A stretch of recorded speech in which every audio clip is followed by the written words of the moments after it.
Hello world, Krista here with Books and Jams, and I wanted to film one last time in front of my tree. Happy New Year's Eve today, and I hope that you all have a safe and fun holiday as you celebrate bringing in the new year. I wanted to just do my very last book haul of the year. I only got one book for Christmas. The rest of these are from the Christmas holiday fairs that I went to at the beginning of the month. I forgot to show them to you during Vlogmas, so I will show them to you today. Here we go. The only book I received for Christmas was from my mother, and it is a book called The Weight of Words by Joseph M. Stowell. And this is just a devotional book about the importance of our words and being aware of the things that we're saying and the impact that they have on each other and on our prayer life and on our own attitudes and outlook on life. So she bought these for her small group, and she included one for me as well. So I'm looking forward to reading that during some devotional time this year. I was excited because I found one of the books that I found is A Career of Evil by Robert Galbraith and The Cuckoo's Calling by Robert Galbraith, who is J.K. Rowling, as most of you probably know. These are gorgeous hardcovers, and the list price on them is $26 on this one and $28 on this one, and they're in perfect condition. So I just want to say that this one's $26. I spent less than $26 on all of these books. So I feel like I'm doing pretty good. I think it was like $23 that I spent altogether.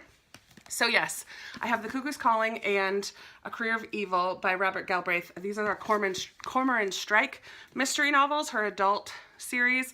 I'm missing The Silkworm, I believe, is the third one that goes with this series. So I'll be keeping an eye out for that in thrift stores. Also by J.K. Rowling, I picked up a paperback version of The Casual Vacancy. I've not read any of her adult books, and I'm finishing up book 7 of Harry Potter right now, so this will be a nice way to keep some J.K. Rowling in my life as the new year comes along. Another one that I picked up is Little House on the Prairie by Laura Ingalls Wilder. I got this mostly for nostalgia. It was 50 cents, I think, at one of the bookstores, and it's in really nice condition. I read through these. These were some of my favorite books when I was quite young, and so I thought it would be fun to slowly start collecting them again so that I have them on my shelves. So this is the first one, and it was very cheap. I picked up a hardcover of A Long Way Gone, Memoirs of a Boy Soldier from Ishmael Beah. I don't know how to say B-E-A-H there. This is a memoir of Ishmael. Ishmael Bey is the boy. He is now 26 years old, and he tells the story of when he was 12, I believe. He fled a group of rebels in his country, Sierra Leone, and was picked up by an army and forced to fight. So this is his story. It sounds like it will be gripping and very heartbreaking. It just will hurt my heart to hear of the way these children were treated in a war-torn country. So yeah, that should be an interesting nonfiction. I do want to read 12 nonfiction this year, and that might be one of them. Then I have some popular authors here, some popular authors and some that I've never heard of before, so I'll just kind of fly through them pretty quickly. This is Snowflower and the Secret Fan by Lisa C.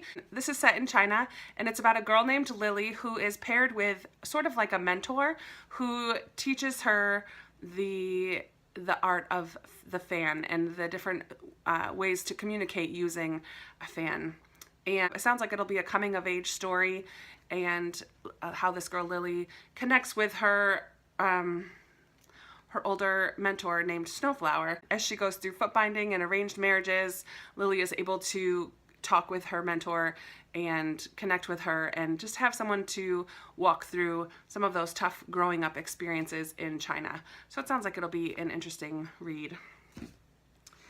I have a book for my Jane Austen inspired shelf. This is called The Pemberley Ranch. It says at the top, it's Pride and Prejudice meets Gone with the Wind with that kind of romance and excitement. So it sounds like Old South, big petticoated skirts, and ranch style Pride and Prejudice, which is interesting and fun. So I picked that up. Oh, this is by Jack Caldwell. I added the last book that I needed for Kate Morton, The Secret Keeper. So I now have a complete Kate Morton set, and I'm hoping, actually I don't know if it's complete. I have 4 Kate Morton books now, and hopefully I will read 1 or 2 of them this year. I feel like my head is really tilty. Let me sit up straight.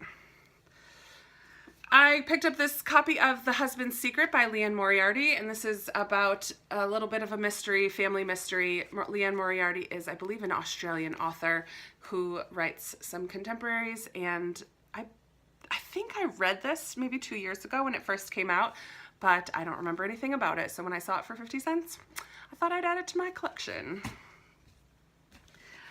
These next 3 books, I have not heard of any of them before, and they're all in perfect condition.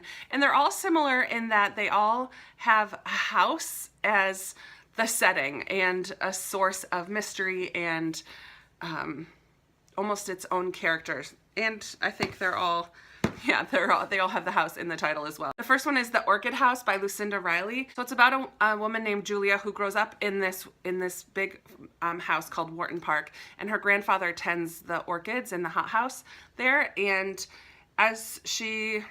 when she's older, so I'm assuming, I don't know if we just hop between timelines or what, but when she's older and she is reeling from the grief of losing a husband and a daughter, she goes back to this Wharton Park, and there's an heir to the estate, and they find an old diary which reveals some secrets of the house and things like that. And yeah, it just sounded interesting to me, so I grabbed it. The second one that has a house in the title is called The Secrets of Roscarbury Hall. The Secrets of Roscarbury Hall by Anne O'Loughlin. And this is about 2 older women who are sisters, and they live together in this home. And for some reason, these 2 sisters their relationship is very toxic. They fight all the time, and they only communicate by writing notes back and forth. And then their financial situation is a little dire, so one of them, against the other's wishes, opens up a cafe in their ballroom of the home, and it ends up being a big hit, and things ensue from there. So it sounds like a little bit of a family drama in Roscarbury Hall. There's always secrets in these old house books, secrets to be uncovered.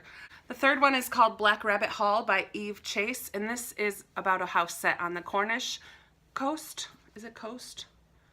Yes. This is a book about a house set on the Cornish coast, and this girl, Amber, who grows up playing in the gardens and such, and it sounds like there's a little bit of time travel involved. No 2 clocks ever read the same. Time seems to stand still. And then as she gets older, I don't know if it's her wedding or she attends a wedding in the home, there are secrets and mystery, and this sounds like it'll have a little bit of maybe magical realism involved as well. So this one sounded interesting to me, and it's in perfect condition for $1. Can't go wrong. I just have 3 more to share with you. This is popular. I've seen it quite a bit on BookTube, The Magicians by Lev Grossman, and this is about a young man who ends up going to a college for magic. I don't really know much more than that.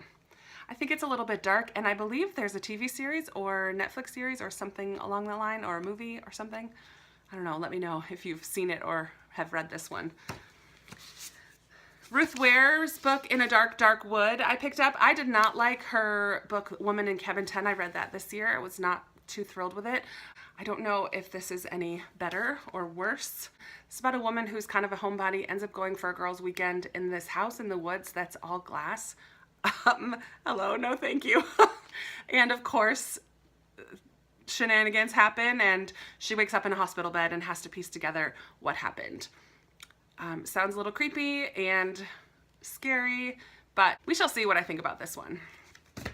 And finally, I have a book called All Is Not Forgotten by Wendy Walker. And this is about a girl who experiences some kind of trauma at a party. I don't know if she's attacked or raped or something along those lines. Is given a drug to erase her memories, but the drug does not erase the emotions attached to those memories. So this girl, Jenny Kramer, is forced to kind of deal with these emotions and figure out, I don't know if she tries to figure out what happened, but it sounds pretty harrowing.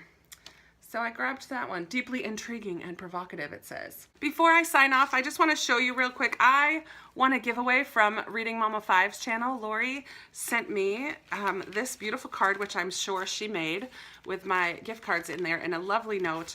But the fun part is she also sent some bonus things. She made me 2 bookmarks that have my channel name on them, Books and Jams. That's so nice. So I just wanted to say thank you to Lori, and also this little pouch, which says handmade by Lori, and I love this, and it has a little pocket on the inside as well. So there's 3 different sections. I am thrilled about this. This will be a great thing to keep some of my note-taking tools when I'm on the go reading books. I can put some sticky notes or things in here and keep this in my purse. I like keeping things divided up in my purse in little pouches. I have one for pens and pencils and all that tchotchke stuff that ends up at the bottom of my purse. So this is fantastic. Thank you so much, Lori. I got them all in the frame. There it is. Those are all, I gotta set those down. Ouch. Ugh. So those are the last books that I'm going to be showing you from 2016, obviously, because today is New Year's Eve. And I did order some books on Boxing Day from Book Out. If you watch my goals for 2017, you know that I'm going to be playing a little game of sorts with myself of how long I can go before buying new books. And so hopefully after that book outlet order, I won't have any book hauls for a little while. We shall see. But I hope that you, again, have a really wonderful New Year's Eve and look forward to 2017 and all the wonderful things that it will hold for us. All right, I'll talk to you soon. Bye.